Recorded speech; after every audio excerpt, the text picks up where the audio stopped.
Good afternoon, ladies and gentlemen, and welcome to No Static Radio, where we don't bring the static, but we sure enough bring the noise.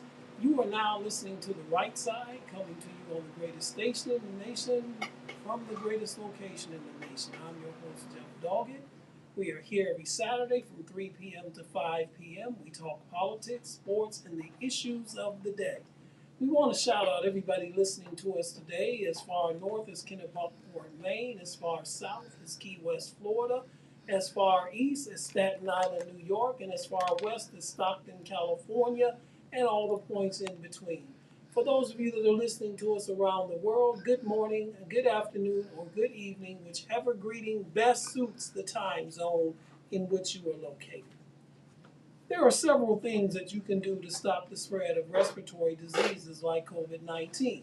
Number one, cover your mouth when you cough and sneeze. Yes, I say it every week, and yet, how many people still don't do it? We just look at that as common sense, but we know that the least common things these days is common sense. So please cover your mouth when you cough or sneeze. Secondly, wash your hands with warm soap and water for at least 20 seconds. Now, if you don't know what 20 seconds are, just sing happy birthday to yourself, and when you've completed the song, you've completed 20 seconds. Third, stay at home when you are sick and stay away from people who are sick. That event, that worship service, that concert, that play, that ball game, whatever it is that you think just can't go on unless you're there, guess what? I've got some news. And stay away from people who are sick. All right? And wipe down frequently touched objects and items with some type of disinfectant. And you also may want to mix in your automobile or SUV or whatever it is that you motor about town on. You may want to mix in some hand sanitizer in your vehicle so that when you go to the gas station and pump the gas, you will have something to sanitize your hands after you use the gas pump, as you do not know who handled that pump prior to you handling it. And this was brought to you by the National Association of Broadcasters and this station, No Static Radio, where we don't bring the static, but we sure enough bring the noise, powered by Google, sponsored by Lamont Avenue Wines. If you are in the Cleveland area on the first or third Saturday of each month, I've got some outstanding news for you. At 6812 Woodland Avenue in Cleveland, Ohio, they are giving away a free bag of groceries. Now listen, you do not have to show proof of residence. You do not have to show proof of income. You do not have to show proof of anything. The only thing that you do have to show, ladies and gentlemen, is up, and that you show up. You will receive the free bag of groceries, no questions asked. But there's more. Because in addition to getting the free bag of groceries, you also get free clothing for yourself, who's an adult, and for any children that you have. That's right, free clothing. But wait, there's more. Because not only do you get the free bag of groceries, not only do you get the free clothing for yourself and your children, but if you are there between the hours of 11:30 a.m. and 1:30 p.m., you get a free hot lunch. That's right, that's what I said, a free hot lunch, a home cooked meal that will be yummy to your tummy. So you ask, well, when is this, Jeff? Well, I'm glad you asked that question. It is the first and third Saturday of each month. Where, you ask? It's at 6812 Woodland Avenue in Cleveland, Ohio. When, you ask? It's from 10:30 a.m. to 2 p.m. And this is sponsored by the Greater Cleveland Food Bank and We Care Ministries, and also it is housed at Williams Temple Church of God in Christ. So there you have it. Take advantage of that.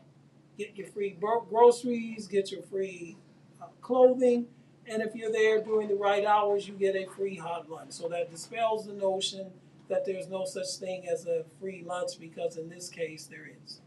Now, as we said in the opening, on this show, we talk politics, we talk sports, we talk the issues of the day.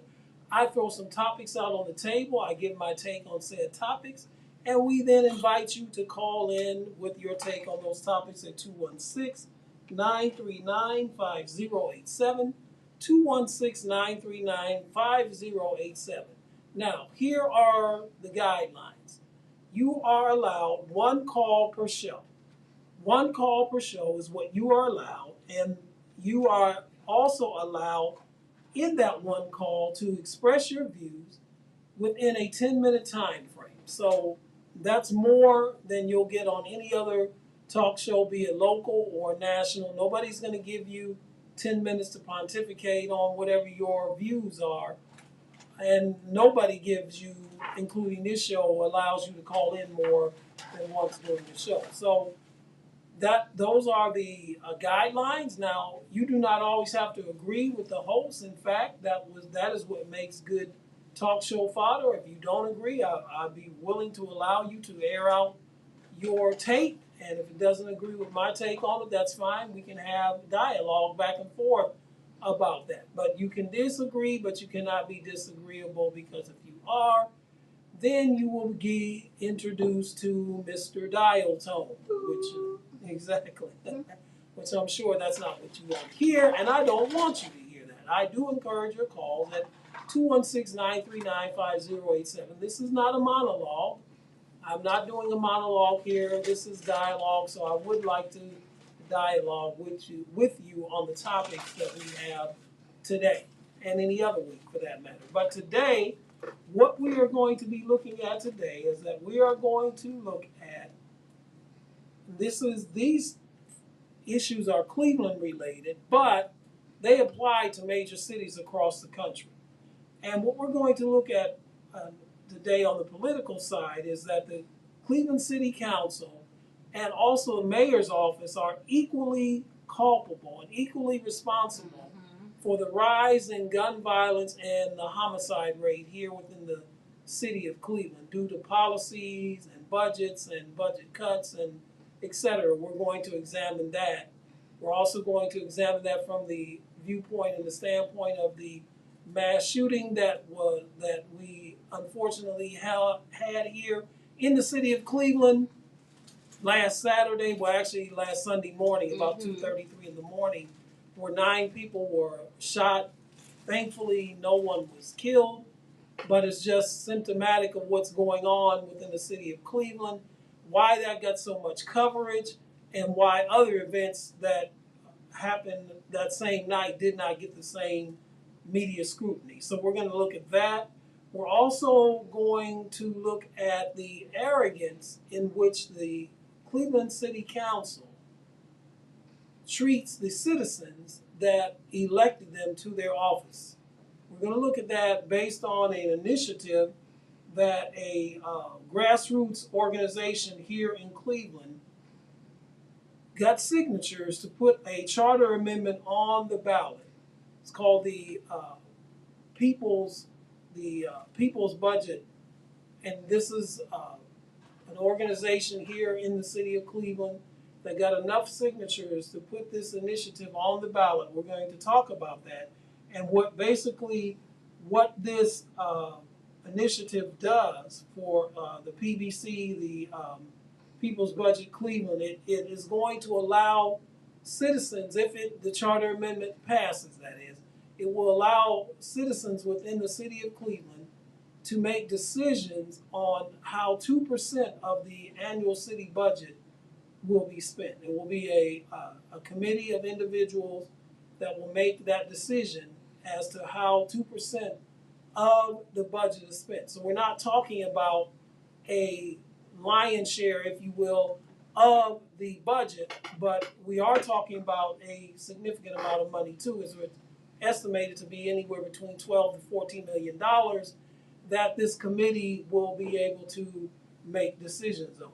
So there's been some pushback against that, as you can probably well imagine, and there's been some very, very curious comments made by city council leadership regarding this entire initiative. So we're going to look at that. On our sports side today, the NFL Hall of Fame committee has already made their recommendations for the class of 2024 as far as the Veterans Committee is concerned. And there's 2 names within that group. One is Art Modell, former deceased, former owner of the Cleveland Browns and the Baltimore Ravens, and former longtime 17-year veteran NFL player Clay Matthews. Those two individuals' names have been included in the group to be considered by the Veterans Committee, and we're going to give our thoughts on that as to why we think that neither one of them should be admitted into the Hall of Fame.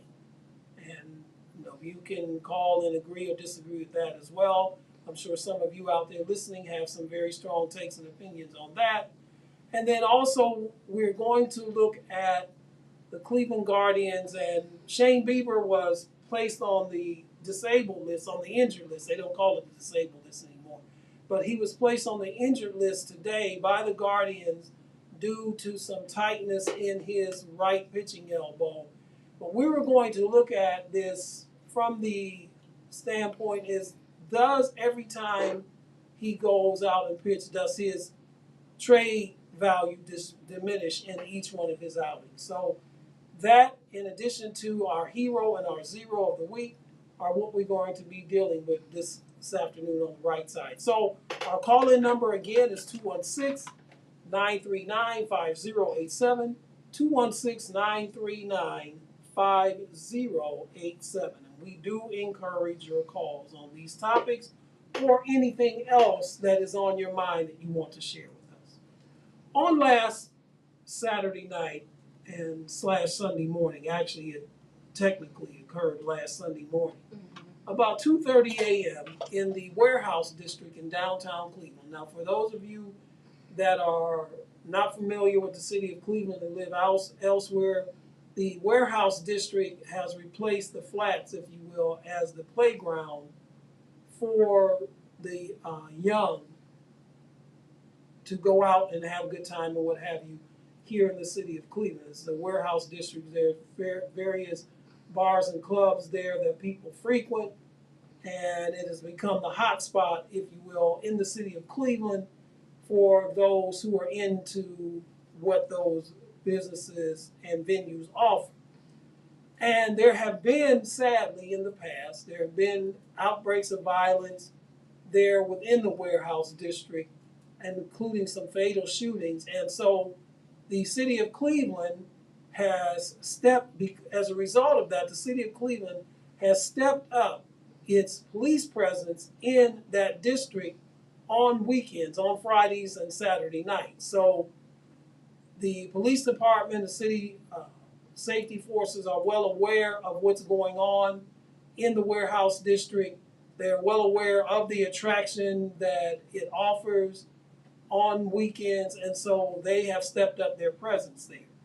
Well, sadly, on this past Sunday morning, 6 days ago, at about 2:30 in the morning, there was a mass shooting there in the Warehouse District where 9 individuals were wounded there on West 6th Street. They apprehended the alleged shooter, a 21-year-old male from Lorraine. They apprehended the alleged shooter earlier this week. I believe it was either on Wednesday or Thursday of this week.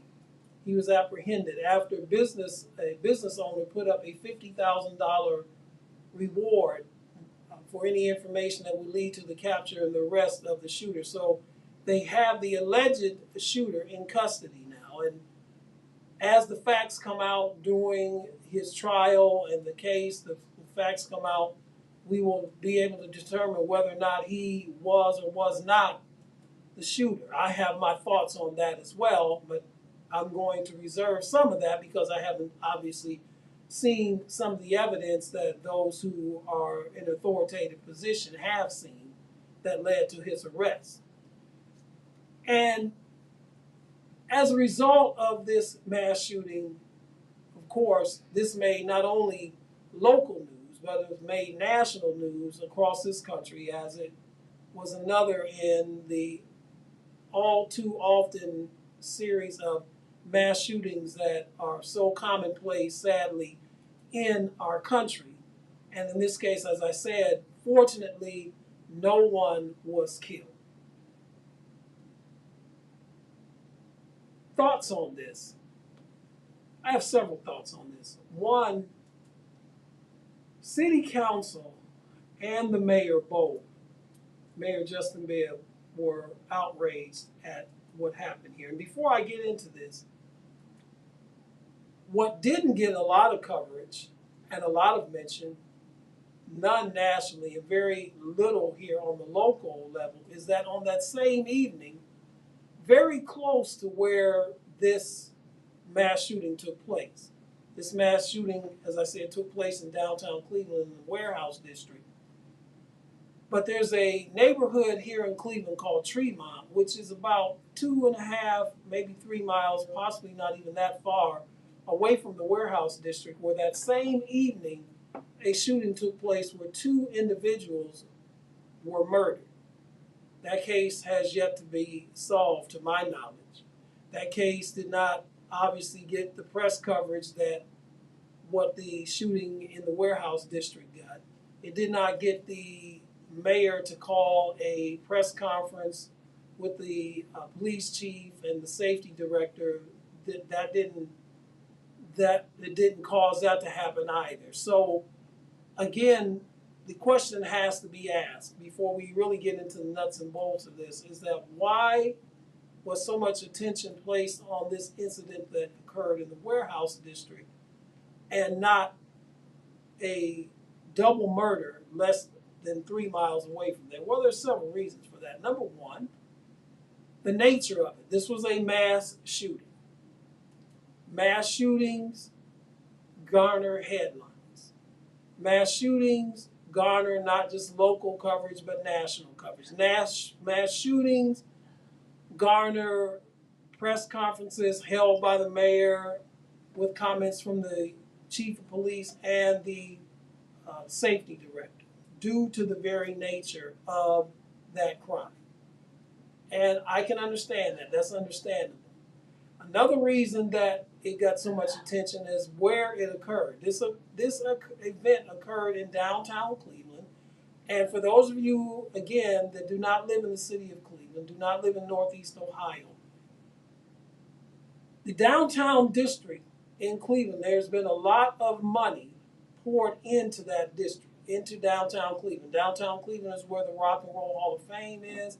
As I said, this Warehouse District, the Quicken Loan, I'm dating myself here, the Rocket Mortgage Field Houses in downtown Cleveland, Progressive Field, Cleveland Brown Stadium, several restaurants and concert venues are all concentrated downtown.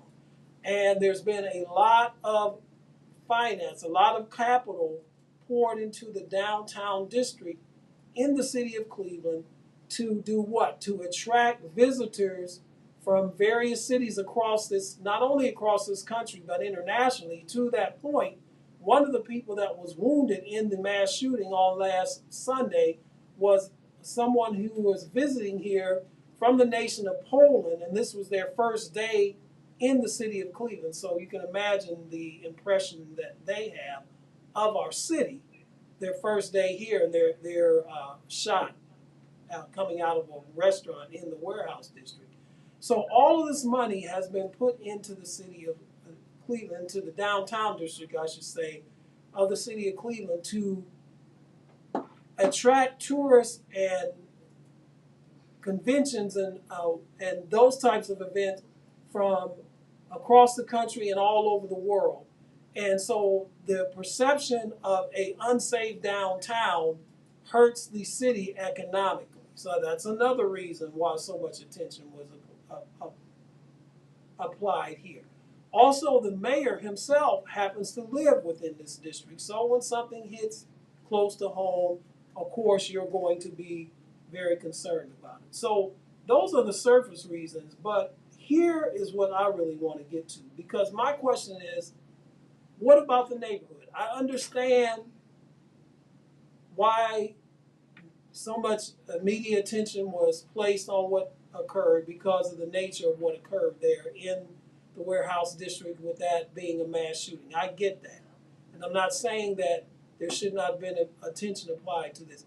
But ladies and gentlemen, there are things that go on in the neighborhoods of Cleveland on a daily basis that aren't getting a lot of attention. For example, there have been 96 homicides within the city of Cleveland year to date to this date. 96 as of July the 15th. This is a 30% increase over the number of homicides at the same period of this time last year. And you have to ask yourself the question, why is this?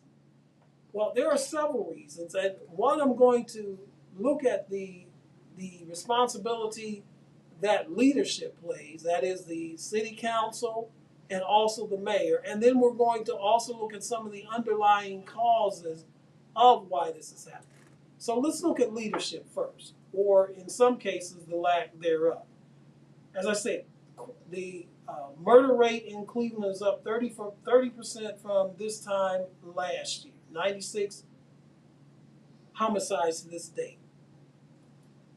The budget, the safety budget that was passed, submitted to the Cleveland City Council and passed by the City Council, did not include funding to increase police recruitment and hiring. There are only 1,495 police officers in the city of Cleveland. This is an all-time low. The last class that graduated from the academy only had 18 officers in it.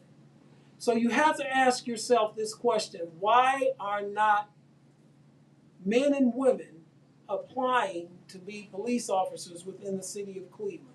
And why isn't the city of Cleveland more aggressively pursuing the recruitment of these officers if the crime rate, the murder rate is 30% ahead of what it was this time last year, and you know you're understaffed? Why aren't you doing this? Why isn't the city of Cleveland, for example, offering signing bonuses and overpaying if you have to with these signing bonuses? Let me just put it to you in the terms of a sports context.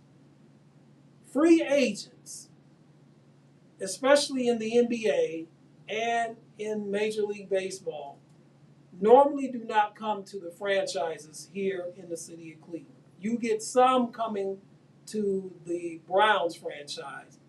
But one thing that both the Cleveland Guardians and the Cleveland Cavaliers, and to a lesser extent the Cleveland Browns, have in common is this: that they, for the most part, have to overpay to get athletes on their team or to get free agents to come to their team. For example, the Cleveland Cavaliers just did a sign and trade with the Miami Heat for forward Max Strus, and they gave him a 4-year, $64 million contract, was paying him $16 million a year. Is Max Strus worth that? No, but they had to overpay in order to entice him to come here.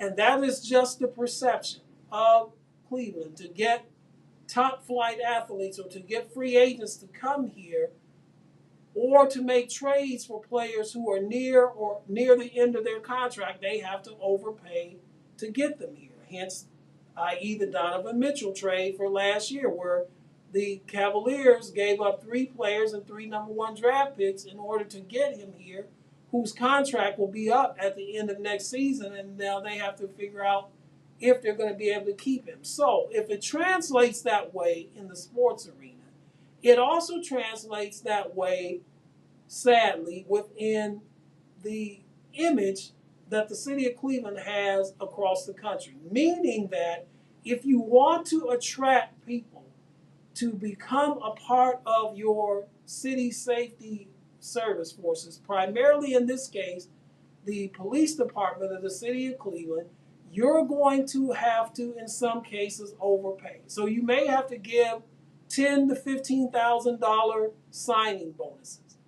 That should have been something that should have been considered within the budget that was submitted to the city council, which the city council approved, by the way. knowing that the city was lacking in the number of police officers that was needed in order to get the job done to make things safer here within the city of Cleveland. That's one thing. So money was not budgeted correctly. The other thing that they spent money on was technology. Now listen, there is nothing wrong with technology. Okay, you do need technology. This is the 21st century. I get that, and you can no longer fight crime the way you did 50 years ago. You have to get on board with the times. You have to be current. You have to be current as to what is going on today and what technology that you have at your disposal now. So I get that. I'm not opposed to it. However, there was money budgeted for something called ShotSpotter. What is ShotSpotter, you ask? ShotSpotter is technology that when shots are fired, it will give immediate indication as to where the location of those shots that were fired. And ideally, if everything works out right, you can dispatch police officers there quickly. Here's the issue with that. Here's the problem with it. One, if you don't have enough officers on your force and they are occupied with other priority type calls, then they're not going to be able to respond in enough time to get there to where the shots have been fired. That's number one. But number two, even if they are able to get there, the weakness of ShotSpotter in this is that they cannot get there until, after the shots have already been fired and after there have been victims of the shots that have been fired. So there was a lot of controversy around this, and one of my colleagues on this network, Al Bridges, who hosts the Body Talk show, devoted an entire program almost to this, or a huge segment of one of his programs to the whole ShotSpotter concept that the city of Cleveland came up with as a way, technology-wise, to fight the violent crime that goes on in the city. But if you have a mayor's office that submits a budget that does not include enough money in it to attract personnel, to attract individuals, rather become personnel, to become police officers in your city, then it is incumbent upon that city council not to pass that legislation, to send it back to the mayor's office to reallocate the funds, to reallocate the budget, to reallocate, to do it over again in order to put funding in there so that you can attract the number of individuals you need to have your police force properly staffed. The Cleveland Police Department is vastly understaffed right now, to the point that is almost impossible for them to respond to emergency calls. For example, those of you who have alarm systems in your home, if your alarm system gets tripped for any reason, it used to be that as soon as that alarm system got tripped, the signal was sent out, dispatched to whatever district that was your home was in, and it was dispatched. The dispatcher would then send it out to those who were in squad cars, and they will respond pretty quickly. Well, because they are now understaffed, they are no longer able to do that. So even though you have these elite and intricate alarm systems in your house, by the time police will respond, it's going to be way too late because they're understaffed and they can't get there on time. So you have that. As I said, the police department is understaffed. There are only 1,495 police officers within the city of Cleveland at this time, for a city of close to 450 to 500,000 residents. So you do the math there and you figure out the ratio. On top of that, too, there are a third of those officers. Think about this. A third of those officers, 500 officers, are eligible for retirement this year. Before the end, by the time this calendar year is out, 500 officers are eligible for retirement. What if all 500 of those retire? Now, I don't think that's going to happen, but what if all 500 of them retired? Now, you have depleted your force even more, and to the point that even if you were able to hire 500 officers to replace those who have retired, now you're talking about taking away people who are veterans who know the job, right, who know the ins and outs of it, who know the cities and the neighborhoods, and replacing them basically with 500 inexperienced people.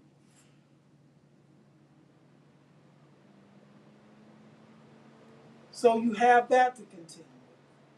Some even make the argument that one of the reasons that the city of Cleveland has such a hard time recruiting police officers is the issue that was passed last year, which is issue 24. Now, you may feel that way, and if that's how you feel, you should call us and give your take on that and back that up.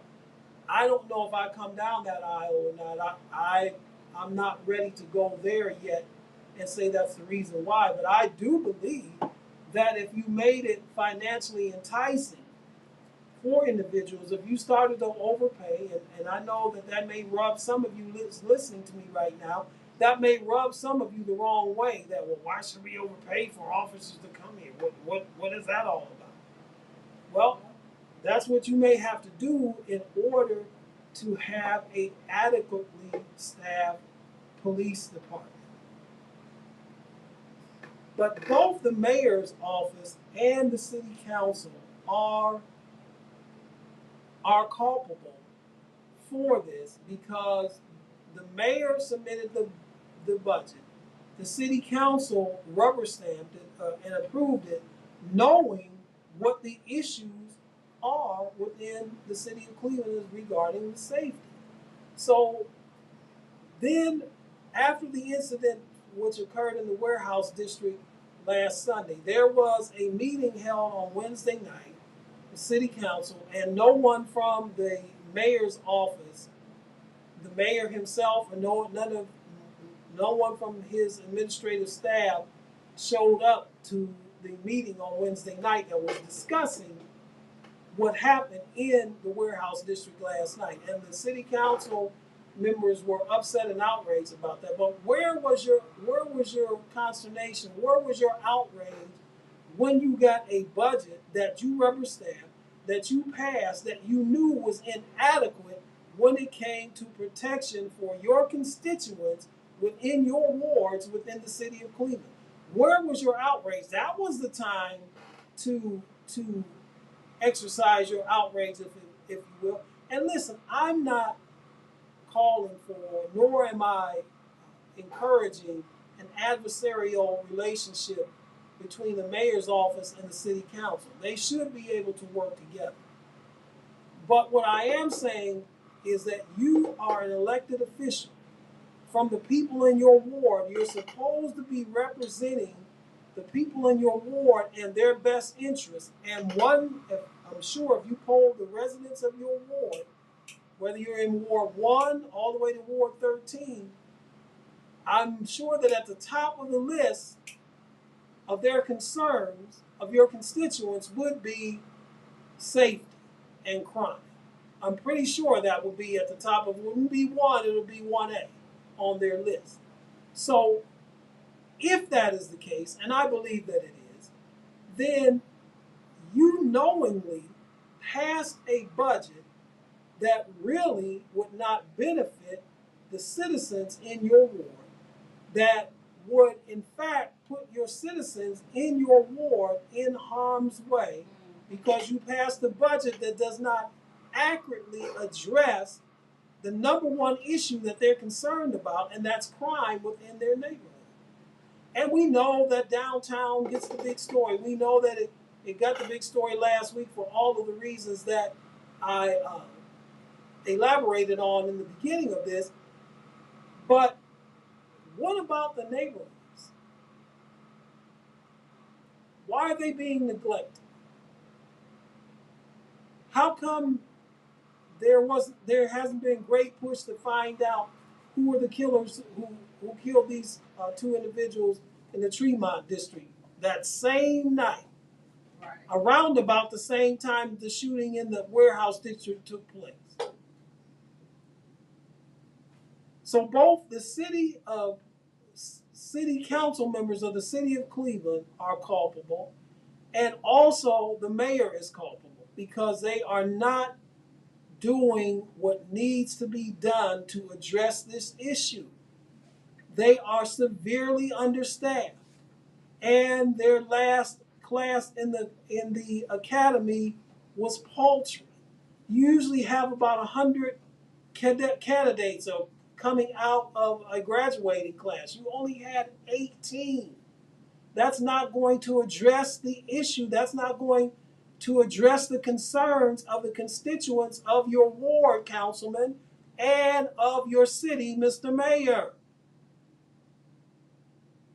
But, making these, great and eloquent speeches and holding these press conferences and all of that, yeah, that's good publicity, if you will. All right, you get good camera shots, but is it really doing anything? You get good photo ops, but are these photo ops really benefiting the citizens of this city? And the answer to that question is no. I told you what the statistics are when it comes to homicides. Robberies are up even more than that. Robberies within the city of Cleveland are up over 72% from last year. Your citizens do not feel safe. Your citizens do not feel safe coming out of their homes and walking on the streets in their neighborhoods, especially after dark.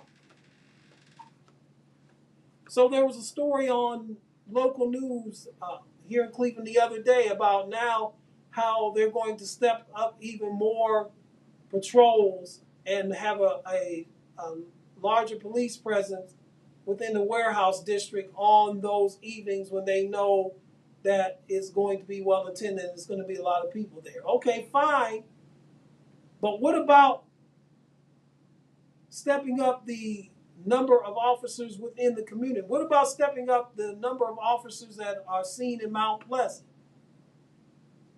or in Union Miles or in Buckeye Woodland or in Tremont or Lee Seville or Lee Harbor or Glenville or the Fairfax neighborhood or Huff? What about those areas? Do they not count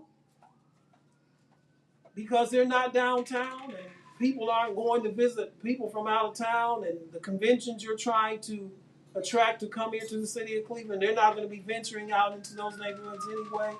So they're on the back burner? Is that what you're saying?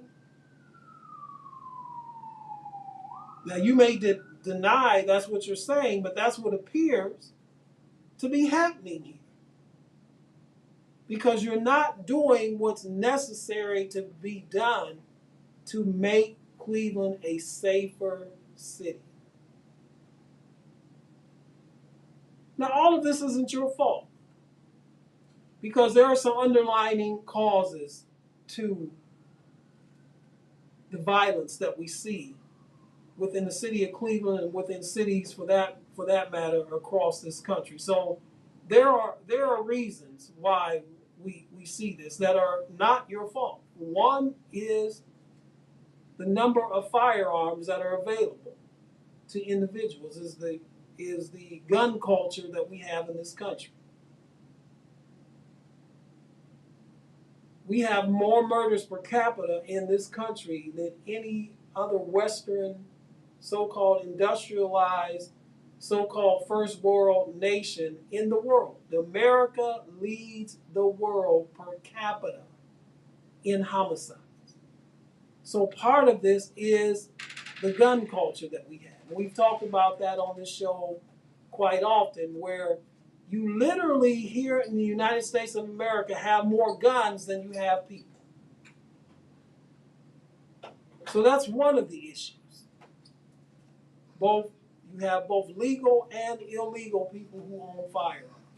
And we have a gun culture and a gun mentality in this country. And again, I'm not talking about law-abiding citizens. I'm not talking about law-abiding citizens not being able to own weapons. That's not what I'm saying. I am saying, though, there has to be a whole new mindset regarding the gun culture and the gun violence that we see in this, not only in the city of Cleveland, but in this nation on a daily basis. Why are we so violent? Why are we so quick to pick up a gun and shoot somebody? And without even thought about it. Just a story yesterday I saw where a young lady from East Cleveland, I believe she was 20, 21 years old, lost her life. She was in a car with some other females, and they got in an argument. She barely knew any of the females she was in the car with. They got in an argument.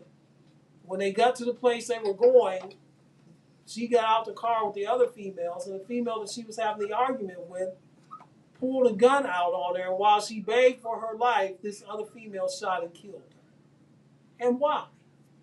So the easy access to guns and the gun culture and the gun mentality that we have in this country is one of the underlying causes of why not only the city of Cleveland has such a high murder rate this year, 30% above what it was at this time last year, but why we see this as an epidemic across this country. Folks, this gun culture and this gun violence is an epidemic that is as deadly as what the coronavirus epidemic was 2 years ago or 3 years ago.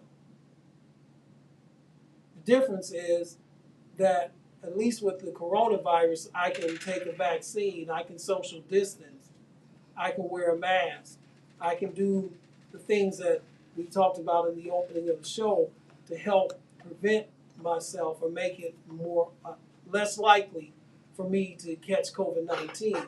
Unfortunately, there's not much I can do about the gun. If somebody wants to shoot me, they're going to shoot me.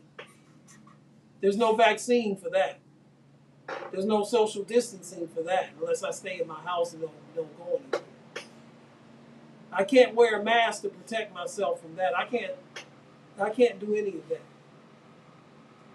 Not only that, though, another one of the underlying causes of the rise and the high amount of gun violence and violence period that we see in our country is poverty, the lack that we have across this country. The issue of poverty that plays itself out on a daily basis that has caused, in a lot of cases, just the disintegration of the nuclear family unit. And when you don't have a nuclear family unit, and that is nuclear family, I mean a mother and father living in the household together, raising the children. Single parent households, for the most part, are either at or below the poverty line. Not all, but the majority of them are, which now becomes a breeding ground for the violent crime that we see. Education. The poor, especially when it comes to public schools, the poor public school education that we have in this country plays a part in it as well. So the Mayor Bibb, and the City Council of Cleveland are not solely responsible for the rise in the murder rate that we have in the city, but I'm not minimizing the part they play in it, because the part that they could do, they did not do. The part that they could take care of, they've dropped the ball. And, Blaine Griffin can come on television, or Mike Palencia can come on television and talk about the epidemic and talk about what's going on. But listen, you guys, when you had the opportunity to do something about it, you didn't do it. You dropped the ball. Mayor Bibb, you can do all the photo ops you want. You can pontificate with all of your, as articulate as you are. But what are you doing about it? Don't tell me what you're going to do. Show me what you are doing. Quote the Stevie Wonder song from the 70s, if you really want to know our views, you haven't done nothing.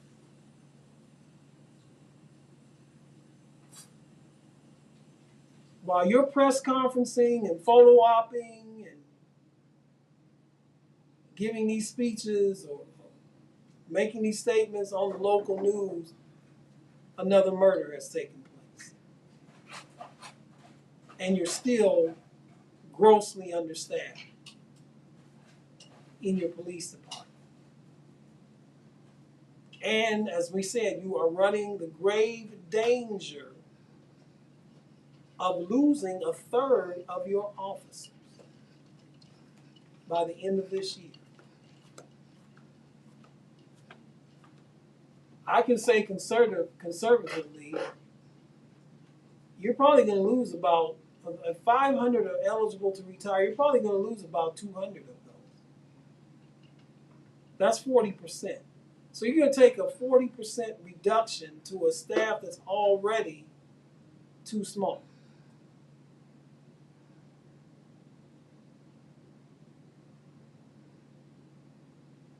You're listening to the right side on No Static Radio, where we don't bring static, but we sure enough bring the noise.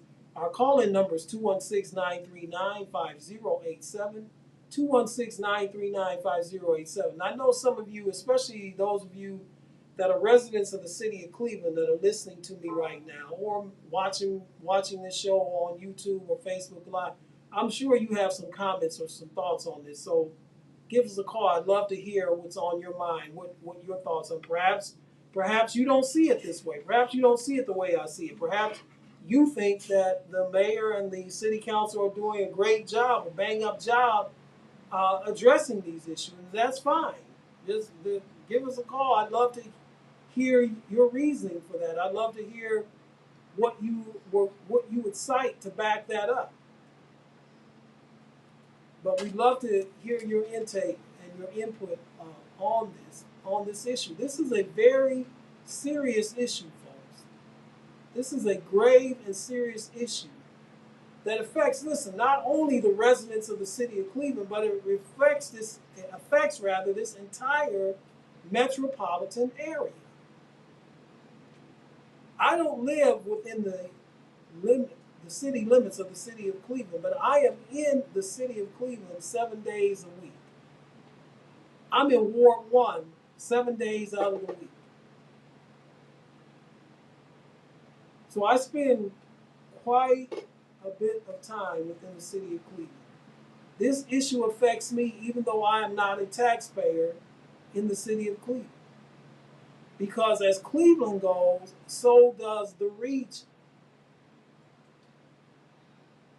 And if the perception, and it's not even a perception, if the reality of it is that the city is viewed as someplace that's not safe, then that's going to affect the entire region, because it's not, if people aren't coming into the city, if businesses are not opening because they're afraid of being robbed or are afraid of perhaps dying in a robbery or having to shoot somebody that's trying to rob them, if they're not willing to open businesses and conventions and visitors are not willing to come to the city of Cleveland, if there's a drop-off, that affects the entire region. So don't sit there in your living rooms or wherever you may be sitting right now, listening or watching this and saying, well, you know, I live in Cleveland, I live in Euclid, or I live in Shaker or Bay Village or Woodmere, wherever it is you live, so it really doesn't affect me. Yes, it does. I would hazard to hunch that those 9 victims on this past Sunday. And again, thank you, Lord, that none of them died. But I would hazard a hunch that those 9 victims of the shooting, the mass shooting in the warehouse district almost a week ago today, not all of them lived in the city of Cleveland. Well, I know, for example, for a fact, one of them didn't. As I said, one was a visitor in his first day in the city of Cleveland, a visitor from Poland that was here on business. Mm. So you can imagine what his impression of, I've come all the way over, I come from Poland to America, and my first night here, I'm out with the people who brought me here to discuss business, and they're showing me a nice time in the warehouse district, and I get shot on my first night in America. Welcome to America. Welcome to Cleveland. Welcome to the quagmire and the mess that is known as City Hall. The quagmire and the mess that's known as the City Council in the city of Cleveland. What are you guys going to do about it? What are you going to do, City Council President Griffin? What are you going to do, Mayor Bibb? You going to have another press conference? You have another photo op? You going to have another one-on-one with Rob Powers from Channel 5 and talk about how much you're concerned about this? Talk is cheap.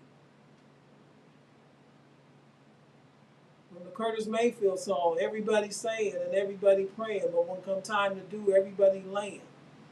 Talking about don't worry. This is a collective effort. And in a way, and please don't take this the wrong way when I say this, and I really don't mean it the way it sounds, but this is the only way I can say it. In a way, I'm kind of glad that what happened last Sunday happened. Don't get me wrong. I'm not saying I'm glad that people got shot. That's not what I'm saying. What I am saying is that now, perhaps since this incident has happened, it will make people get off of their blessed assurances at City Hall, in City Council, and do something about this gun violence in this city. Do something about it to make this city safe. If what they do, is it going to eliminate all murders and homicides? Of course not. Because man is inherently sinful, born with a sinful nature. And this is really a symptomatic of what the real issue is, and that this is a spiritual condition because it's a sin condition. So I know that you can't legislate this all the way. I know that you can hire 1 million police officers, and it's still not going to eradicate all of the homicides. But how about this? How about if we were able to have 30% less homicides on July 15th, 2023 than we had on July 15th, 2022? How about that? How about if it went in that direction? That would make a huge difference, wouldn't it? So I'm not going to be Pollyanna on here and suggest that hiring more police officers, and there are some of you out there who think and believe that hiring more police or having more police does not even address the issue. I'd like to hear from you as well, because I'd like to hear what your alternative is. Because I know what the underlying issues. I know that poverty and the easy access to guns and the poor education, I know that. That's why I laid those issues out there on the table. But I also know that you do need a police presence to cut down on and to at least give the perception, if you will, that people can be safe, or they can feel safe or more safe than they do at this time. Listen to the right side on No Static Radio. We don't bring the static, but we sure bring the noise. While we're on the topic of the city council, there is a grassroots organization. It's called PB Cleveland. And it's people benefactor Cleveland. In other words, what it is, it's a group of individuals who's come together as a grassroots organization to attempt to do something that would be beneficial to the citizens of the city of Cleveland. Not the big downtown businesses, not the sports teams in town, not the owners who own the arenas and the stadiums. But this is just for the average, everyday Clevelander. And they formed this organization, and the reason that they did this was to encourage residents to get involved with local government. In other words, what they did is to get people that are apathetic, to get them involved, to local residents within the city of Cleveland, to get them involved, to try to stir them out of their apathy, to interact with and get involved with local government, to encourage them to come out and vote, to wake people up, in other words. This is what their mission was. This is what their goal was. And to me, this seems like a no-brainer, right?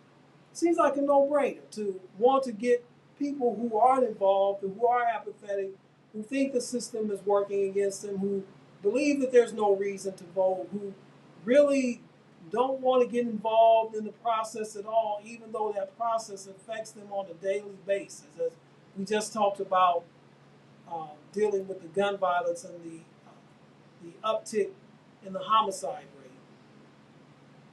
So this would seem like this would be a no-brainer. It seemed like it would be something that local government, city council would encourage and want to get on board with and encourage this, right? Well, unfortunately, that's not the case. What this organization is doing is they came together to collect signatures. They needed to collect signatures of at least 10% of the people who voted in the last mayoral election in the city of Cleveland. Now, let me say this to you.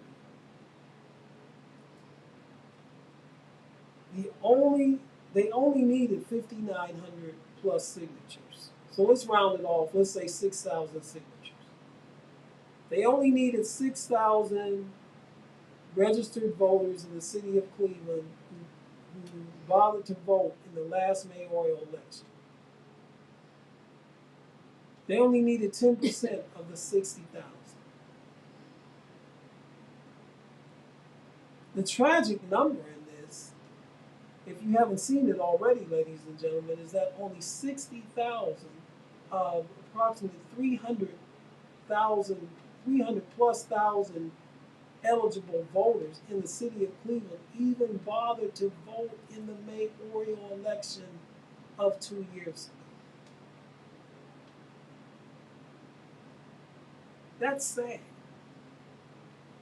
60,000 out of 300,000. That's not even 10%. That's not even 5%.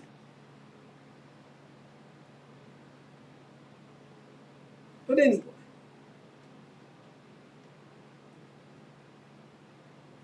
they needed these signatures to put an initiative on the ballot. And when we come back in the next hour. I'm going to tell you what that initiative was. And I'm going to tell you the very curious and very interesting reaction from city council leadership in the city of Cleveland to what these individuals were attempting to do. Because as we said, it seems as though this would be a no-brainer that you would want your constituents, you would want your citizenry, if you will, to become involved in the elective process, since so few of them even bothered to do it 2 years ago.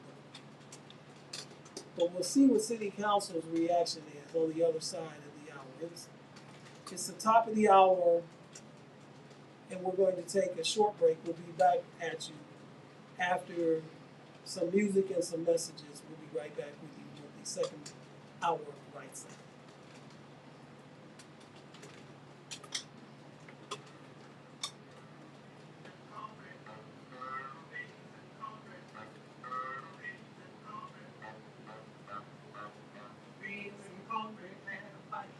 Sandy water in the refrigerator. No, it isn't.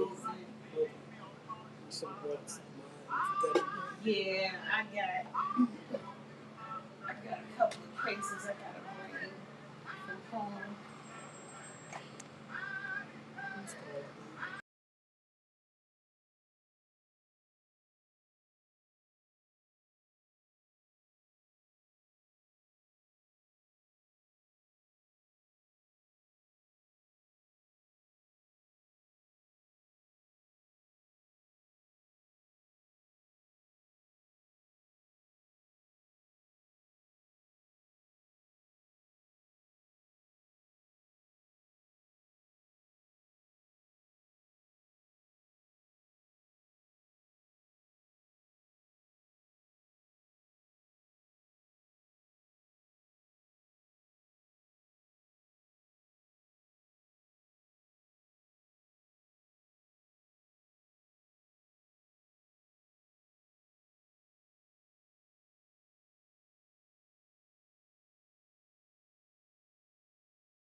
And we said prior to the break that you would think that the city of Cleveland, especially the city council members, would be in full support of this, that it would be a no-brainer.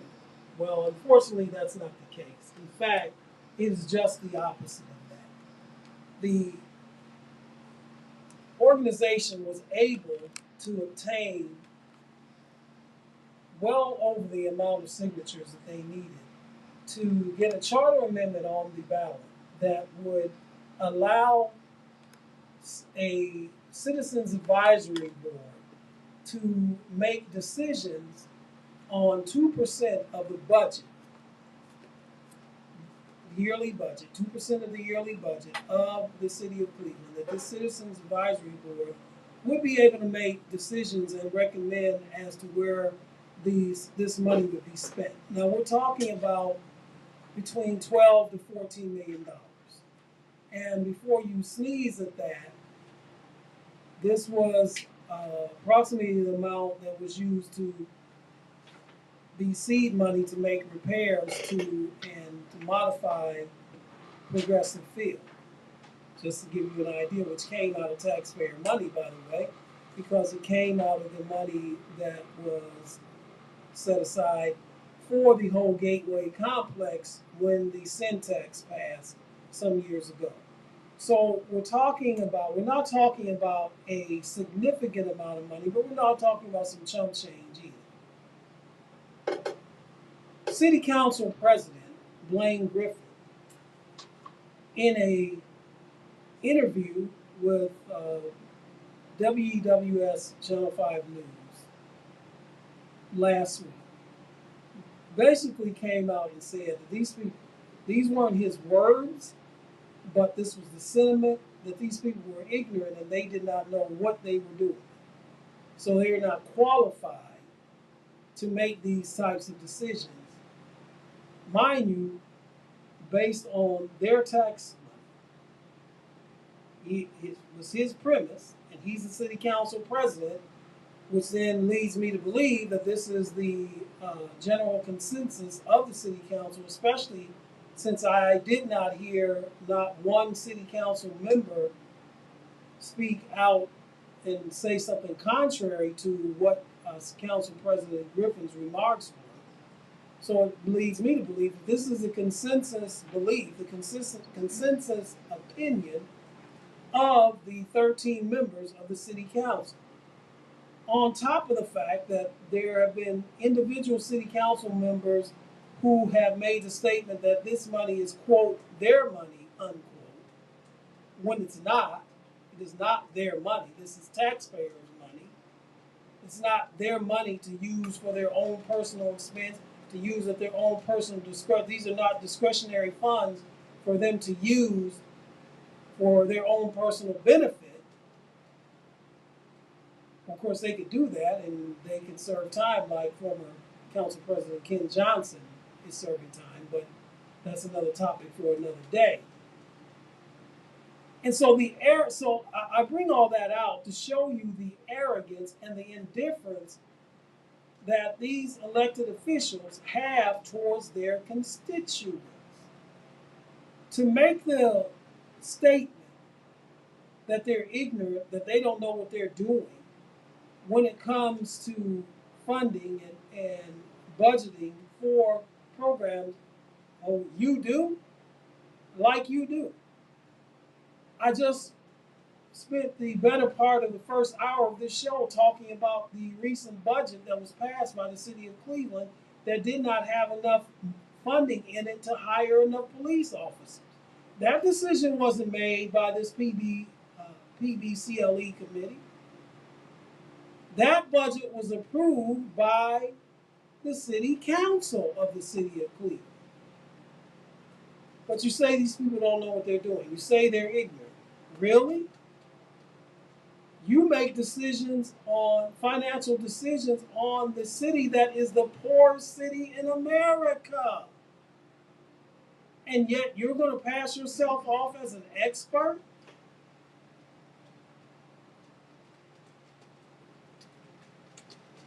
You make decisions on housing. Look at the housing within the city of Cleveland. You're going to pass yourself off as experts? You make decisions on the budget. We talked about in that whole first hour about how the enough money was not allocated to higher safety forces. And yet you're an expert?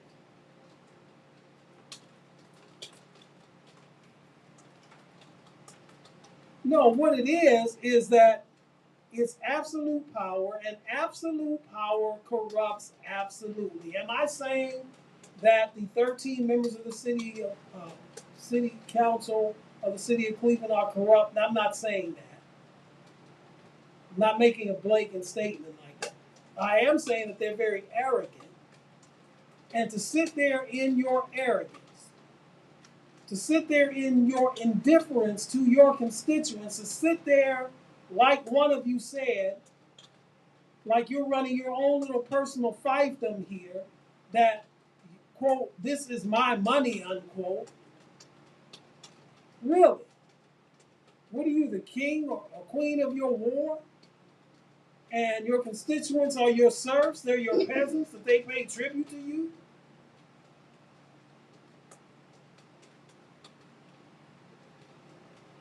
So this charter has enough signatures to be on a November ballot.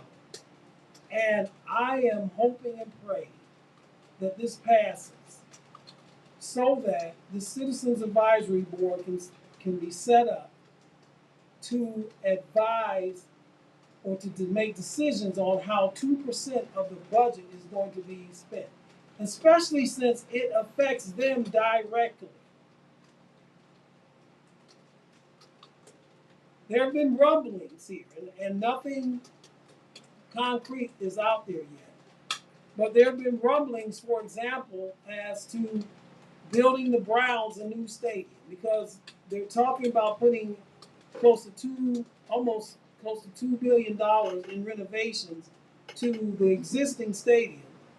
And many have said, and rightfully so, it doesn't make sense pouring $2 billion into an already existing facility. If you're going to do that, you might as well build a new facility. And if that is the case, guess where some of that money is going to come from?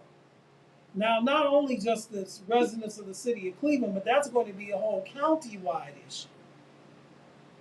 But it's going to affect the citizens of the city of Cleveland, and their city council is going to be making decisions, I'm pretty sure, on to what part in the game, if you will, the city of Cleveland is going to play financially in paying for this. Is the city council going to pass a hotel tax and a ticket tax for people staying within the city of Cleveland, or people buying tickets to events within the city of Cleveland? Are they going to do that to help finance? I don't know, but this is going to come down to them. And it seems to me that they are very much, and we go back to what we were talking about in the first hour, they're very much concerned in building up and developing downtown, which I have no problems with, because I want conventions to come here. I want visitors to come here. And I know a vibrant downtown is what draws them here. But for God's sake, do not neglect the people that are in your neighborhoods, who are too afraid to come out of their homes, who are going to have leaves picked up in the wintertime. I mean, my goodness.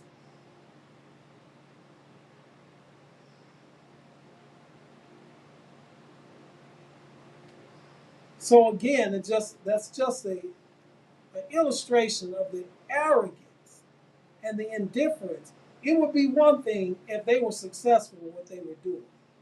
I wouldn't excuse it then, because I don't excuse arrogance at all. But, you know, it would be one thing if they were successful in what they were doing. If they put a budget together that had enough to attract, enough police and fire, an adequate enough amount to give proper protection to the citizens in this city. It would be different if their budget and they had sane legislation when it comes to leaf pickup and snow removal and things of that nature. But they don't. They can't even get that right. Yeah. And you're going to sit up there and make these kind of comments like what you made, like these people are too dumb or they're too stupid or they're too below you to understand what needs to be done. And you right, granted, they don't study all the details of the budget and what have you, like you supposedly do.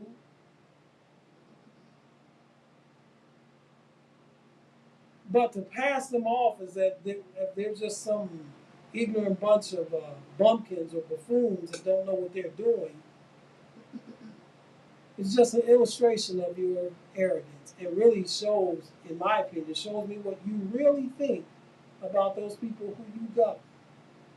And the politically expedient thing for you to have done, Mr. Griffin, and your colleagues there,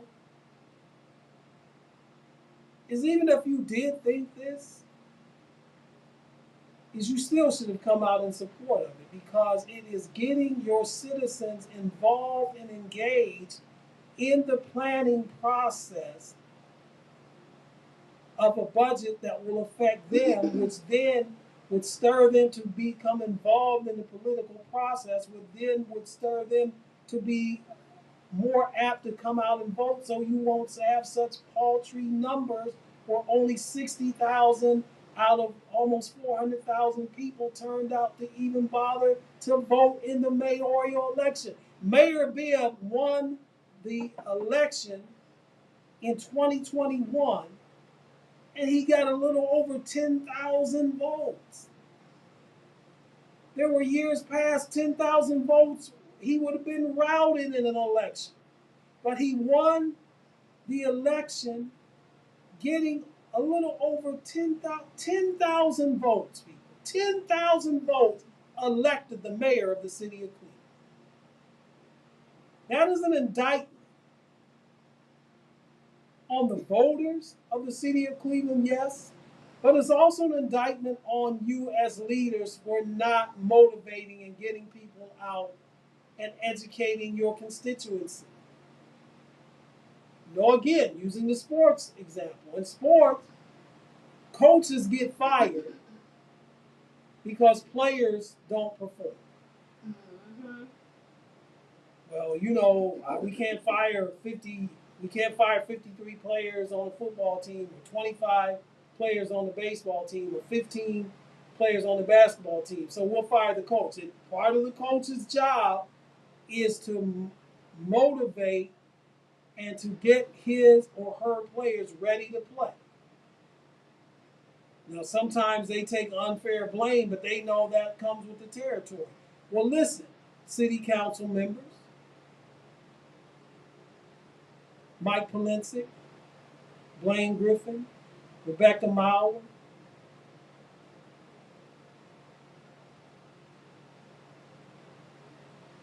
Joe Jones, and others, Kevin Conway and others.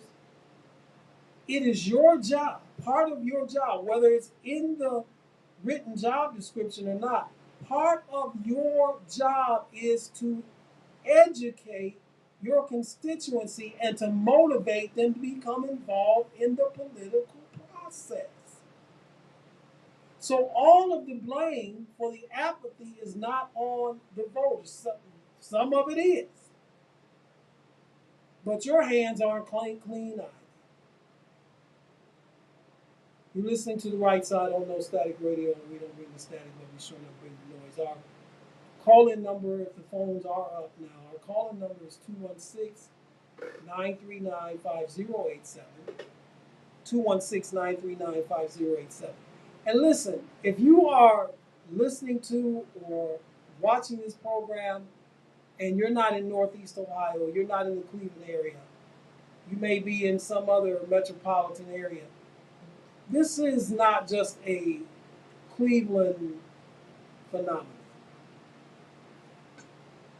I'm pretty sure that if you're in Washington, D.C., or Detroit, or Pittsburgh, or Philadelphia, or Los Angeles, Chicago, wherever you're listening, I'm pretty sure that some of the tenants that we're talking about right now, if not a majority of them, exist in your municipality as well. So you can feel free to call too and give your perspective on this as it applies to the metropolitan area in which you reside, if we're able to get calls. How's the phone typically? Are they working now? I'm working on it. Okay. Yeah. All right, so we're still dealing with that issue.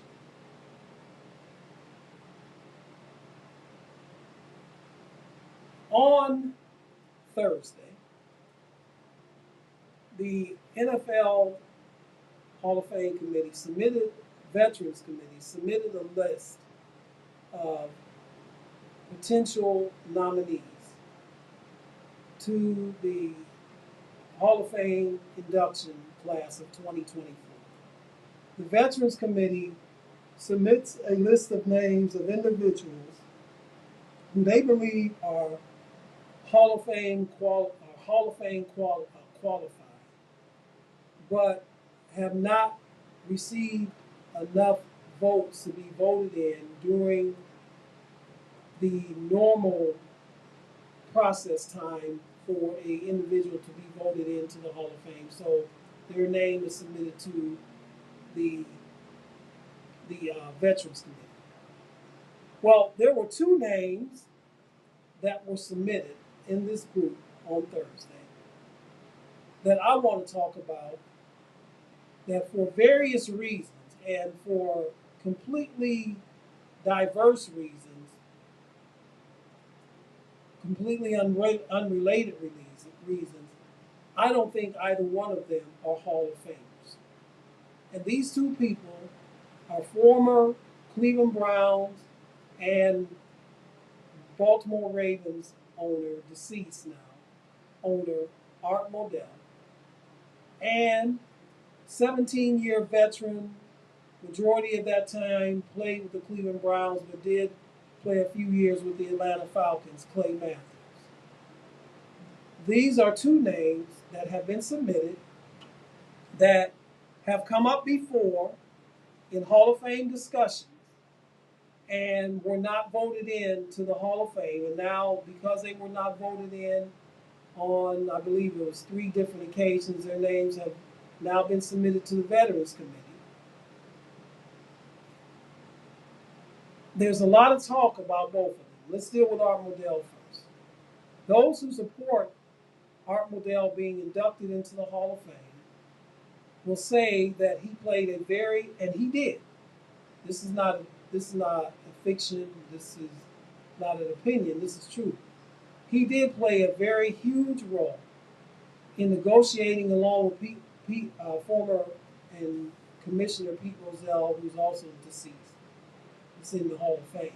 Played a huge role in negotiating television contracts with the networks that brought a large amount of money to owners and to the National Football League. It was him who convinced Pete Rozelle to start Monday Night Football. Pete Rozelle didn't think that was something that would work, that showing football games on prime time during the week would be an abject failure. Of course, we know the history of that. Just a side note to that, I was fortunate enough to attend that first Monday Night Football game as a teen. My father took me to that game between the Cleveland Browns and the New York Jets in the old Cleveland Stadium. I did attend that first Monday night game, but that's not what this segment is about. Just wanted to throw that in. Also, those who support him say that his teams won 2 championships. His 1964 Browns won an NFL title, and then he was the owner of the Baltimore Ravens in 2000 when they won the Super Bowl. And so based on those facts, the facts that his teams, when he was the owner, were 2-time champion, that he played a very integral role in the negotiation of some of the original television contracts between the NFL and the TV networks, the role that he played in bringing Monday Night Football to the NFL, that would make him Hall of Fame worthy. There are others, on the other hand, who state that there is no way, especially those who are here in the Cleveland area where I reside in Northeast Ohio, they will say that there's no way in hell that Art Modell should ever grace the Hall of Fame. Now, because of the fact that he moved the Browns from the city of Cleveland to Baltimore, and that the Browns franchise has not been the same since that time. Since they came back in their expansion form in 1999, for the most part, they've been a joke of a franchise for that time, and that they will make the argument that the franchise never recovered from Modell move. I can speak to that on a personal basis. And our Modell was not solely culpable in this. Senator Voinovich, George Voinovich, who's also deceased now, and former Cleveland Mayor Mike White played a huge part in this as well. Their hands were not clean in this either. For those of you that know the story, we don't need to go through all of that. You know the role that all of them played. I can speak to it on a personal standpoint. The day that Art Modell, that the announcement was made back in 1995 that the Browns were going to be moved to Baltimore, was effectively the day that killed my passion for the National Football League. Prior to that time, I was a very passionate Browns fan. Went to almost every home game. When I worked for United Airlines, I even went out of town to games. But when that happened, that killed my passion, not only for the Browns, but also for the National Football League, to the point now that as far as sports are concerned, the NBA is number one, Major League Baseball is number two, college football is number three, and the far number four is the NFL. I still watch, I still root, but not to the extent of the passion that I had prior to that move in 1995. And it really allowed me to really begin to see the hypocrisy of the National Football League. And those of you that are regular listeners to this show know that I've taken to calling the National Football League, I've dubbed it the National Hypocrisy League, for all the hypocrisy that is within this sports league. And it's my belief that the NFL is the most hypocritical sports league in the world. Not only was Art Modell not the only one who had their blood on his hands, and the then Mayor White and then Senator Voinovich, but the other 31 robber baron, mafia don owners have the same blood on their hand as well. Because they are the ones who approved his move and allowed him to snatch this franchise out of the city of Cleveland and move it to Baltimore. And their only concern, as it always is and always has been and always will be, let me start again. Their concern, as it always has been, always is, and always will be, is money. That's all they were concerned about. That's why those same dons allowed the Oakland Raiders to be snatched out of Oakland and moved to Las Vegas. That's why those same dons allowed the San Diego Chargers to be snatched out of San Diego and moved to Los Angeles. That's why those same dons allowed the city of St. Louis twice to lose a football franchise. They lost the St. Louis Cardinals because the mafia dons that run the NFL allowed them to move that franchise to Phoenix, and now they're the Arizona Cardinals. And then when the Los Angeles Rams moved to St. Louis, they allowed that franchise to be snatched out of St. Louis again and moved back to LA. So it's all about money. But that's not even why I don't think Art Modell deserves to not be in the Hall of Fame. Because if that was the case, none of these mafia dons who extort cities who tell cities that, look, you either build me a brand new stadium or we're going to whack your city by moving the franchise, which is in effect what happened here in Cleveland back in 1995. I'm not even going to say that's the reason, like a lot of you say that Art Modell shouldn't be in the Hall of Fame. The real reason that Art Modell shouldn't be in the Hall of Fame, I'll just look at it from a sheer football sense. Paul Brown and Bill Belichick are arguably the two greatest coaches in the history of the National Football League. Paul Brown, for all his innovations, he's the one who put the face mask, innovated the face mask. He's the one who innovated the messenger system of sending plays in. He made a lot of innovations to the game, not to mention the fact that his winning record was unparalleled.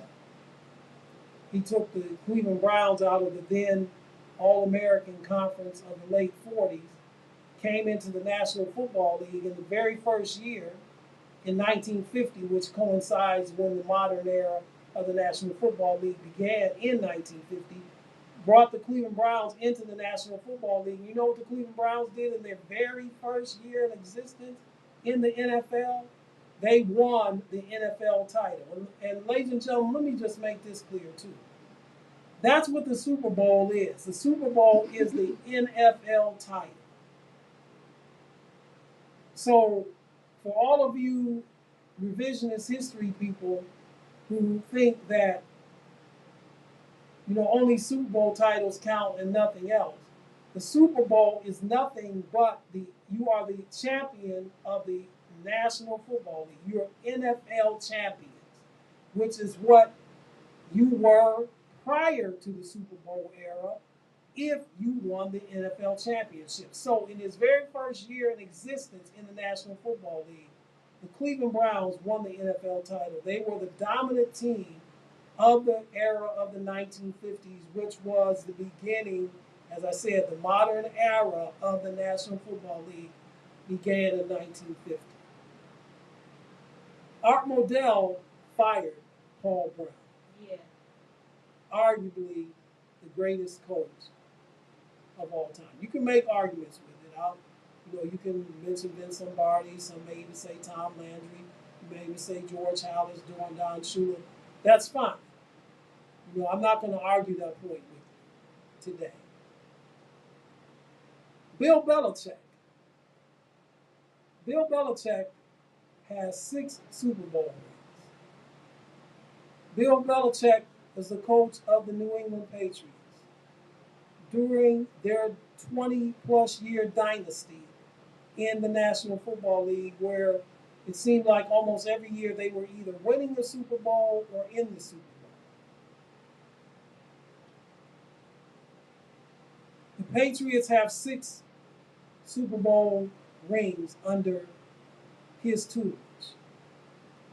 But they appeared in even more than that, because there were Super Bowls that they lost. They lost twice to the Giants and once to the Eagles. So under Bill Belichick's coaching, in the 20-plus years, the New England Patriots have won 6 Super Bowls and appeared in 9. But do you know where Bill Belichick was the coach before he was the coach of the New England Patriots? Bill Belichick was the coach of the Cleveland Browns in 1995. And he was the coach even when Modell made the announcement that he was moving the franchise. At the end of the 1995 season, Art Modell fired Bill Belichick and hired Ted Marchibroda, who coached the Baltimore Ravens in that first year in 1996. So the reason that Art Modell, in my opinion, should never be in the Hall of Fame is not because he moved the franchise.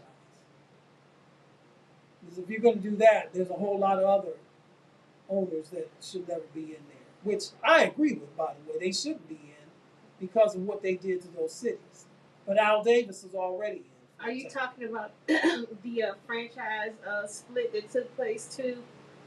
in 1970 because Art Modell played a huge role in that too. Well, yeah, he did. He played a huge role in the merger, and that's what some people commend him for too, as a reason why he should be in the Hall of Fame.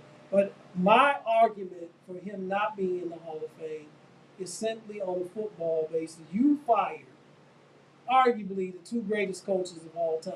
Not to mention, you gave an ultimatum to the greatest football player of all time, who just recently passed away, James Nathaniel Brown, aka Jim Brown, aka Big Jim Brown, when Jim Brown called you from the movie set of The Dirty Dozen and told you that he would be late in the training camp because filming went longer than what they thought. You told him that if you're not here, I'm going to fine you, and I forget how much money it was, every day that you're not here. So you in effect basically fired the greatest running back, the greatest football player of all time, and the two greatest coaches of all time. So you should not be in the Hall of Fame for those reasons. Clay Matthews. Clay Matthews played in the National Football League for 17 years. That is remarkable. And I'm not going to diminish that. When you look at the fact that the average career of a National Football League player is about 5 years, 4.5 to 5 years, that he darn near quadrupled that. Because he played 17 years in the National Football League. But I always thought that the Hall of Fame was the Hall of Great, not the Hall of Good. Clay Matthews was a good football player during his career, maybe even a little above average.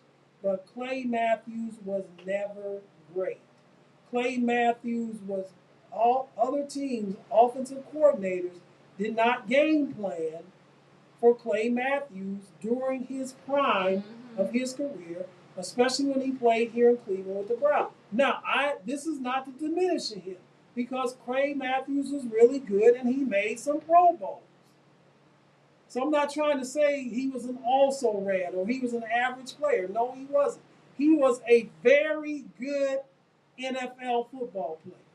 Better than a lot, better than average, a very good player, but the Hall of Fame is not for the very good, it's for the great. And in my opinion, Clay Matthews was never great. He was always very good. During his prime, he was not even the best player on his defensive unit.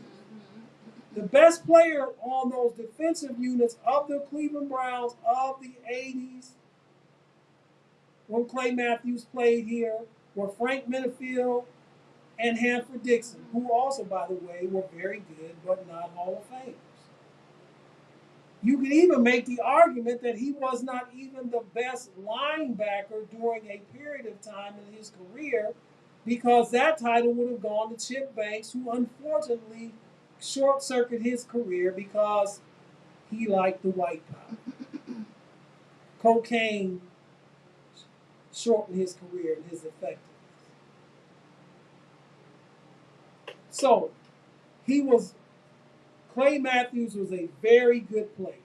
And he played a remarkable amount of time at a position that wasn't a punter or a place kicker, but at a position where you had to be athletic, where you had to make decisions, where you were involved in almost every play of the defense. And he did that for 17 years. But the last time I checked, ladies and gentlemen, the Hall of Fame is not a lifetime achievement. And if you look at his peers during the time of his prime, was he a Andre Tippett? No. Was he a Jack Ham? No. Was he a Lawrence Taylor? No. Was he a Rod Martin? No. Even Junior Seau, yeah. So and again, I am not putting him down. Clay Matthews was a heck of a player. But my standard is a little higher than that. It is not the Hall of Good. It's the Hall of Great. Marie, you wanted to say something. I was backtracking to Art Modell because you had mentioned, of course, the firing Paul Brown, firing Bill Belichick, him forcing Jim Brown out of the league. One of my favorite coaches um, was Marty Schottenheimer. Right, who's on that? I was going to get to him. Yeah. He's on that. His name was in that Veterans Committee too. Okay, yeah. So, I really felt some type of way back then. Those are my early years of football. During 1984. As a matter of fact, 1984 is like one of the best kid years of my life. But what I do know is that because I played for Mad Ball All Star too during that time, and what I do know is that Marty Sharton came in when the team was 1-7, right? Right. We were only doing 8 games a year. Well, no, he took over.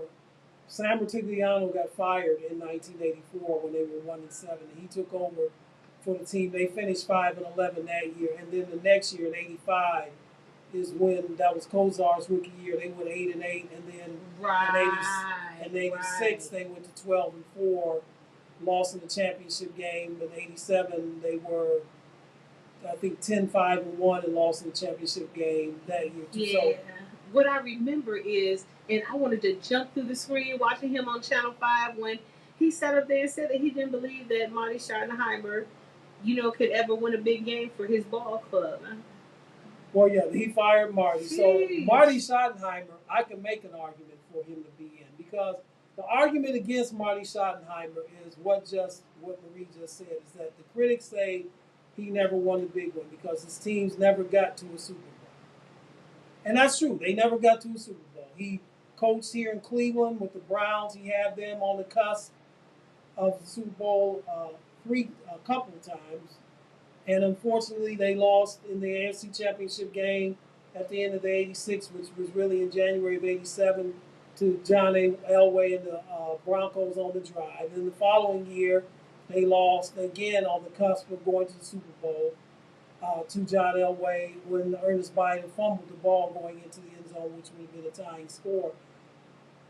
It's not just me being a Cleveland homer, because I'm not a Cleveland homer. I like the Browns, but when I'm on a show like this, I lay my fandom aside and try to speak objectively. It's not me being a Cleveland homer, but it's NFL experts have studied that those Browns teams that he had were better than those Bronco teams that they lost to. They just had some unfortunate breaks. And then after the end of the '88 season, when they lost in the wild card round to the Houston Oilers, which, by the way, that year, you all realize that the Browns were a playoff team in 1988, despite the fact that they lost Bernie Kosar, Don Strock, and who was the other? They had 3 quarterbacks. Mike Payton. The Browns went through 3 quarterbacks that year and still made the playoffs. Bernie Kosar got hurt early in the season, came back, got hurt again, and missed the rest of the year. Then they had Mike Pagel, his backup. He got injured. They called Don Strock off of a golf course, literally off the golf course, to come in to be the Browns quarterback. He quarterbacked the Browns to the playoffs that year. He got injured again. They had to put Pagel back in, and the Browns got to the playoffs, lost to the Houston Oilers in the wild card game. And as a result of that, to what Marie was saying, Marty Schottenheimer was fired at the end of that year by Art Modell because, quote, he could not win the big one. He went to Kansas City, revitalized the Moorbound franchise there. For those of you who are just now started following the NFL, the Kansas City Chiefs have not always been this good, folks. They were a bad team for a long time. Marty Schottenheimer came in there, revitalized them, hired a coach to be his defensive coordinator by the name of Bill Cowher. You might have heard of him. And the Chiefs got Joe Montana as their quarterback, and here again, they fell short as well. Went to the Chargers with Phillip Rivers, the same thing happened. So he has not gotten to the Hall of Fame because he never had a championship team or never had a team that even made it to the Super Bowl. But I think there's a strong case for him to get in. Clay Matthews, Art Modell, at least from what I see it, not so. That's where I am with that. So it remains to be seen what happens with them. I don't think Modell is going to get in. Clay Matthews may get in because there's a big push, especially by the media here in Cleveland, especially by the Browns. One of the Browns two of the Browns beat reporters, Tony Grossi and Mary Kay Cabot. There's a big push, and both of them have influence within the nominating committee. There's a big push to get Clay Matthews there. But I'm sorry, Clay Matthews is not a Hall of Fame. Now, he did make, as I said, he did make some Pro Bowl, and he was a very good player, and he is commended to be that, for that, rather. He is remarkable. I applaud him that he was able to play 17 years in this league at a high level for the most part. But the Hall of Fame, folks, is the Hall of Great, not the Hall of Good.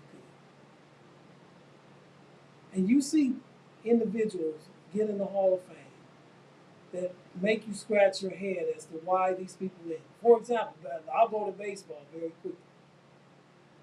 Harold Baines is in the Hall of Fame, and Albert Bell is not. Now, I want you to go and look up the statistics of Harold Baines over a 7-year period. And I want you to look up the statistics of Albert Bell from 1992 to 1999. So that's 8 seasons, 7 calendar years, but 8 baseball seasons. And you tell me which one of those two guys should be in the Hall of Fame. Albert Bell's not even getting a sniff of the Hall of Fame. Albert Bell has unquestionable Hall of Fame statistics. Albert Bell's name was never connected to steroids, as his career was during the so-called steroid era. His name was never mentioned in connection with performance-enhancing drugs. And yet, if you look at his stats from 1992 to 1999, which is an 8-year sampling, 7 calendar years, 8 baseball seasons, where he averaged something like 39 home runs and 120 RBIs, and had a batting average of about 298, 299 over that period of time. You're going to tell me that he doesn't belong in the Hall of Fame and Harold Baines does? That's what I'm talking about when I talk about Hall of Good and Hall of Great. Harold Baines was a very good Major League Baseball player. He was not great, yet he's in the Hall of Fame, and Albert Bell isn't. So I have a higher standard, and I'm not patting myself on the back at all. But if I was on that committee, for the reasons that I just stated to you, that is why I would not vote in vote in Art Modell or Clay Matthews. I would vote Albert Bell in the Hall of Fame. And while we're on it, I would vote in Barry Bonds and Roger Clemens as well. They were great before they started using steroids. If you want to put an asterisk by their name, so be it. Pete Rose should be in the Hall of Fame. When he played, he did not bet on baseball. How are you going to have the alternate list? And let me preface this by saying this. I never was a fan of Pete Rose. I did not like him at all. But how are you going to leave out a guy who had 4,199 hits in his career? The all-time hit leader is not in the Hall of Fame, but Harold Baines is. Been listening to the right side on No Static Radio, where we don't read the static, but we show up read the noise. As we do each week on our program, we give our hero and our zero for the week. And this week is no different. We're going to close out this week with our hero and our zero of this week. Our hero of the week, this may surprise some of you all, but our hero of the week is President Joe Biden. Mm. And the reason why he's our hero of the week, if you follow what happened at the NATO summit this past week, Joe Biden strongly stood up to Russia, Putin, and his strength was commended by the leaders of the other NATO nations into the sense of unity, the strong sense of unity that NATO now has. He was somehow able to convince Prime Minister Erdogan of Turkey into accepting Sweden into NATO because he was opposed to it. But President Biden had a sit down with him. Sorry to use mob terms here. And after the sit down,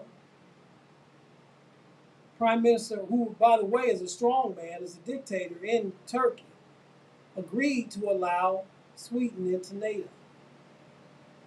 And President Biden's strong stance when it comes to Ukraine and standing up to Putin and Russia has revitalized NATO, because under the former president who talked about withdrawing the U.S. out of NATO, or who wanted the NATO countries to basically pay the United States to be their protector, or pay them a tribute, if you will,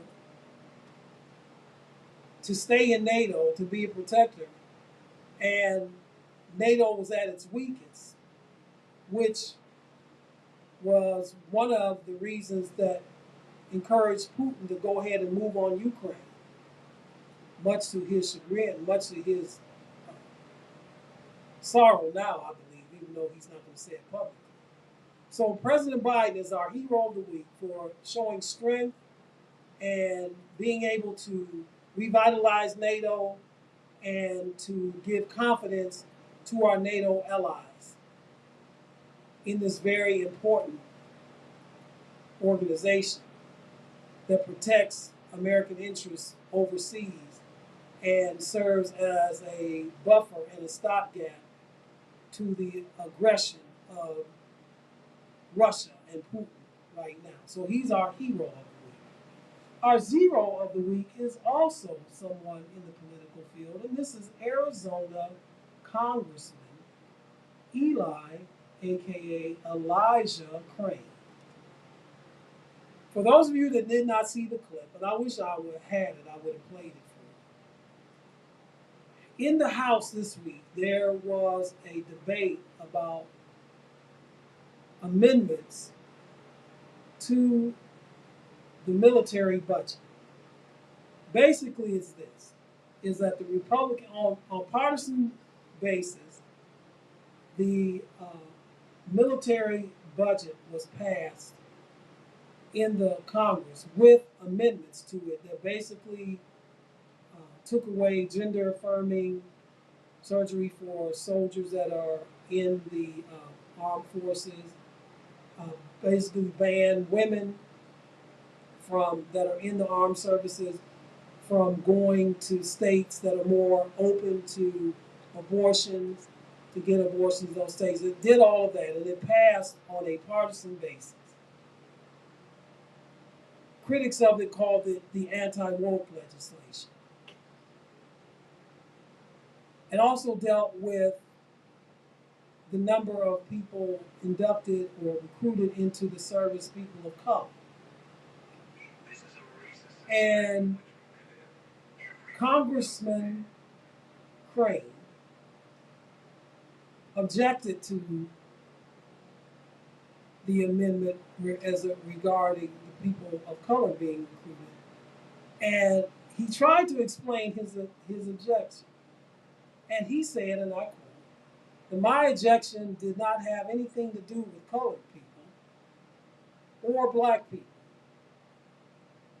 Yes, he said colored people. Right. You know that old archaic phrase from the 50s and the 60s. You know, the signs, the Jim Crow signs that we saw throughout this South that said colored entrance, colored balcony, we don't serve colors, et cetera, et cetera. That remark was stricken from the record. Congresswoman Beatty of Ohio made an amendment on the floor of the House of Representatives, and that whole remark was stricken from the congressional record. So Congressman Archie Bunker,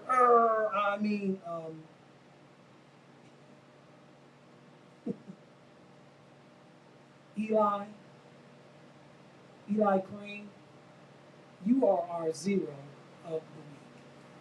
You've been listening to the right side on No Static Radio, where we don't bring the static, but we sure not bring the noise.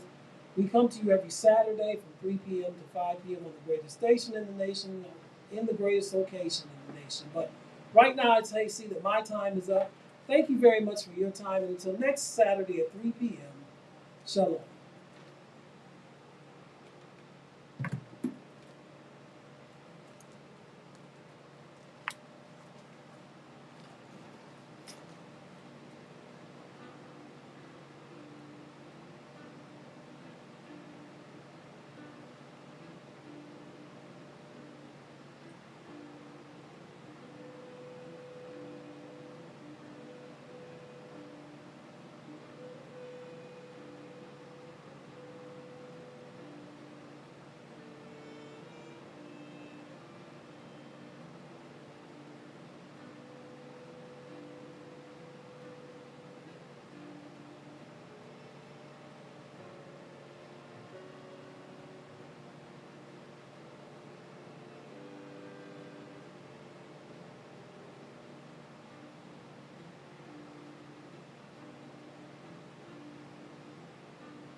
We'd like to thank you for tuning in to The Right Side with your host, Jeff Doggett, here on the station where we don't bring no static, but we sure enough bring the noise on staticradio.net. Make sure you guys check us out on social media, where we absolutely love to hear from you on Facebook.com/.